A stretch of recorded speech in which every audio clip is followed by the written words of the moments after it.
Nuestro presidente fue a una cumbre de las naciones del Pacífico, tanto de Asia como de América, aquellas que colindan con el Pacífico. Y en esa cumbre, a la que inicialmente dijo no iba a ir porque acudiría la dictadora, sí, dictadora, Dina Boluarte, que tras un golpe de Estado a Pedro Castillo, que decían que gobernaba fatal, y como gobiernas fatal, que venga la dictadura. Por encima de la voluntad del pueblo, se encaramó al poder Dina Boluarte con la voluntad de la oligarquía peruana, que como la nuestra trabaja para todos, menos para su patria, y sobre todo con la venia de la Embajada Norteamericana en Lima.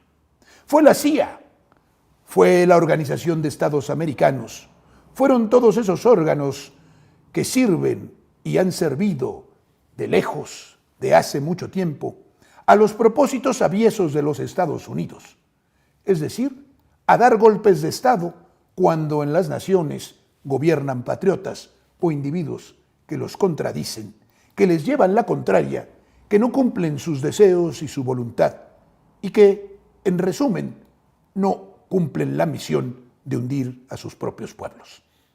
El presidente acudió finalmente y hace 8 días decíamos lo bien que Donald Trump hablaba de nuestro presidente, lo que decía respecto del fentanilo y la voluntad del gobierno mexicano de combatir el tráfico de drogas, lo que hablaba de bien de nuestro presidente como de un hombre dedicado y realmente responsable y al que además le tenía afecto.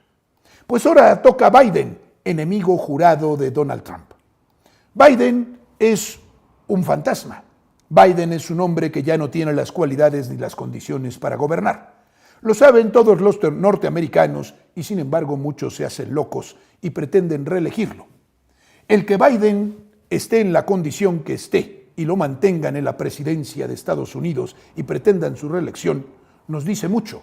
Nos dice, por ejemplo, que el presidente de los Estados Unidos no es el que gobierna ni el que manda, que hay un Estado profundo, que gobiernan los factores de poder, los reales, los de las armas, los de la Reserva Federal, que es una banca que no es del gobierno de Estados Unidos, sino es una banca privada, un banco de bancos, y que imprime los dólares. Y otros grandes poderes financieros y de otro orden. Sin embargo, hablando de lo que nos ocupa, el presidente Andrés Manuel López Obrador acudió a esta cumbre y en esta cumbre le cayó muy bien a Biden, que habla también maravillas de él. Es decir, el presidente, que no sabía de relaciones internacionales ni de geopolítica, ha logrado estar bien con 2 individuos que son enemigos a muerte y que sostienen posturas totalmente distintas, sin comprometerse con ninguno, aunque, claro, nuestros adversarios, los adversarios a México, los adversarios a este gobierno, que nunca han sido patriotas y que beben las mieles del fútbol americano, de la Fórmula 1, de todos los deportes y los espectáculos norteamericanos, celebran el Halloween y hasta el Día de Acción de Gracias ¿de qué? Que son pro-yanquis hasta la médula, vienen y dicen que Andrés Manuel López Obrador se somete a los Estados Unidos.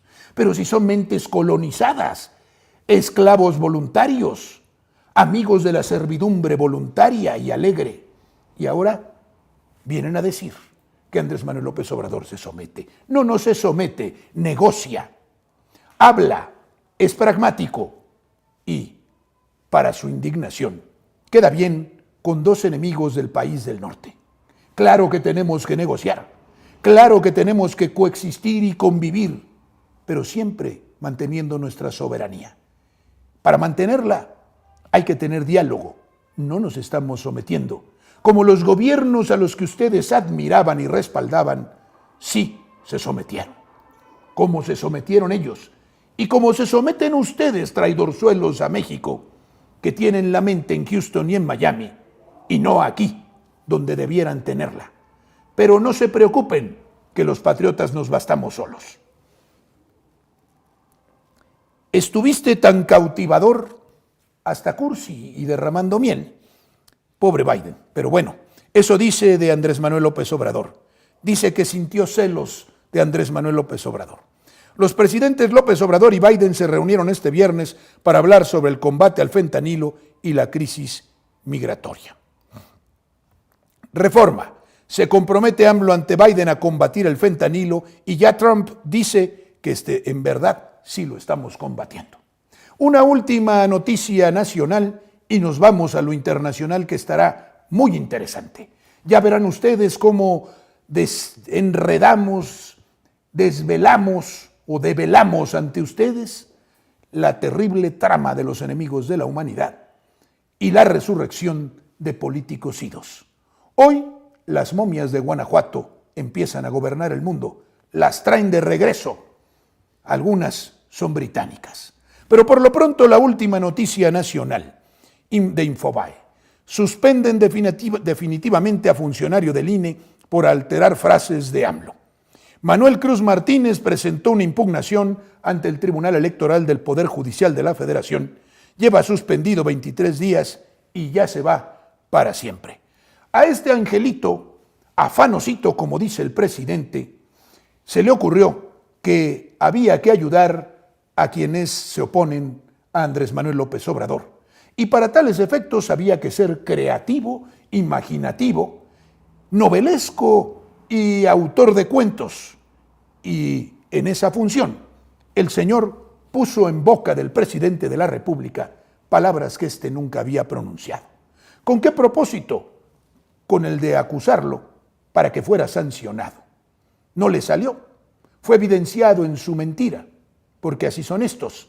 Lo hemos visto con todos los incomunicadores, con todos, prácticamente con todos. Aquellos del régimen, los importantes, los que ganan mucho dinero, los llamados chayoteros. Mienten, inventan, calumnian, bajo la premisa de que calumnia que algo queda. Medios de desinformación y de mentira. Pero también en San Juan hace aire, y aquí tenían un buen aliado los opositores al presidente, que se llamaba Manuel Alberto Cruz Martínez. Tras encontrarlo responsable de haber alterado frases del presidente Andrés Manuel López Obrador en un proyecto en el que se le acusaba de haber ejercido violencia política, el órgano interno de control del Instituto Nacional Electoral, las zarandajas estas de la violencia política, perdónenme, pero yo no creo en esas cosas. El órgano interno de control del Instituto Nacional Electoral determinó suspender definitivamente a Manuel Alberto Cruz Martínez, quien hasta hace un mes se desempeñaba como titular de la Unidad Técnica de lo Contencioso Electoral. Ya ven que Lorenzo Córdoba tenía solamente a gente honrada, intelectualmente primero muy honrada. La sanción fue impuesta desde el Tribunal Federal de Justicia Administrativa, órgano jurisdiccional que acogió el caso luego de que se acusó a Cruz Martínez de infringir el artículo 57 de la Ley General de Responsabilidades Administrativas. Eso sí, al INE no se le toca, no se le tocaba, no se le tocó, no se le tocará, porque el INE es la democracia. Está lleno de demócratas y sobre todo de gente muy honrada como Manuel Alberto Cruz Martínez, que para poder hundir al presidente lo acusa de cosas que no dijo, de haber dicho cosas que no dijo y seguramente de hacer cosas que no hace. En esa disonancia cognitiva, en esa esquizofrenia vive la oposición. Cifras contundentes y, sin embargo, negación de lo evidente. Nosotros demostramos qué es lo evidente. Nosotros ponemos ante ustedes eso para que ustedes lo juzguen. Pero, como dice el dicho popular, la voz del pueblo es la voz de Dios. Y el pueblo dice, en esa sabiduría popular, que lo que se ve no se juzga.